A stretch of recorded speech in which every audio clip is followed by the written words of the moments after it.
Hello, I'm Mello. I'm Professor of Nanomaterials in the Department of Chemistry at Imperial College.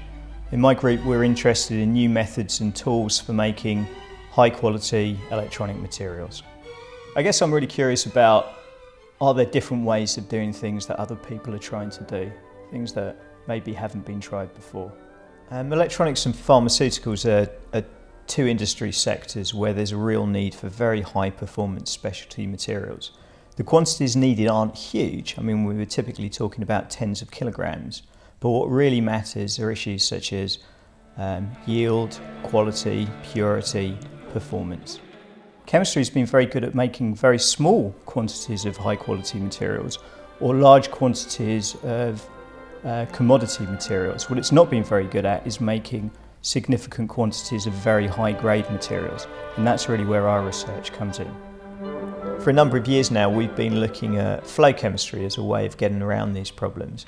And the general idea is we shrink down the size scale on which we perform the chemical reactions, and by doing that we get much more control over the reaction conditions, which is what we need. But also the methods we're developing scale very well to larger volumes.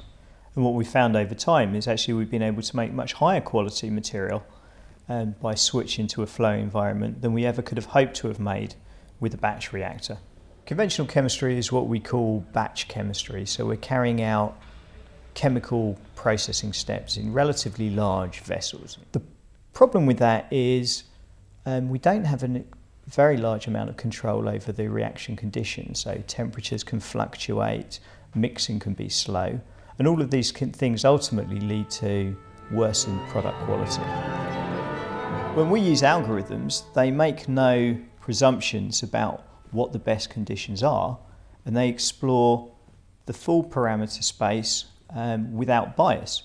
They gradually build up a picture of how the reaction conditions affect the product, and they learn where to explore to get the product with the very best properties.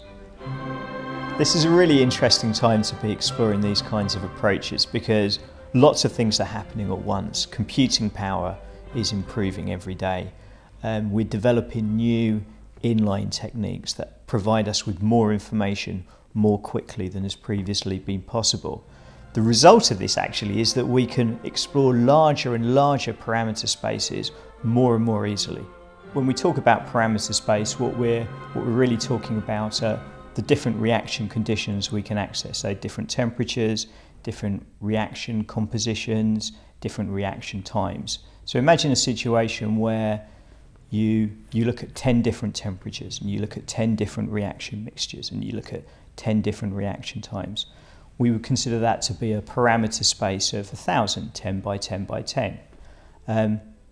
That's okay, and that will give you reasonable properties. But now imagine that you look at 100 different temperatures and 100 different reaction times and 100 different reagent compositions. Suddenly you're exploring a much larger parameter space, 1,000,000 different points. It's very likely that within those 1,000,000 points there'll be a product that's much better than the one you would have found originally when you were only searching 1,000. When you can explore this kind of size of parameter space, you can only hope to find materials that are way better than anything we've ever been able to produce before. In fact, I mean, if you want to think more creatively or optimistically, you might even think about examples where you're probing really fundamental questions like the origin of life, and you look at such a huge parameter space in search for reaction conditions that will actually generate the fundamental building blocks of life.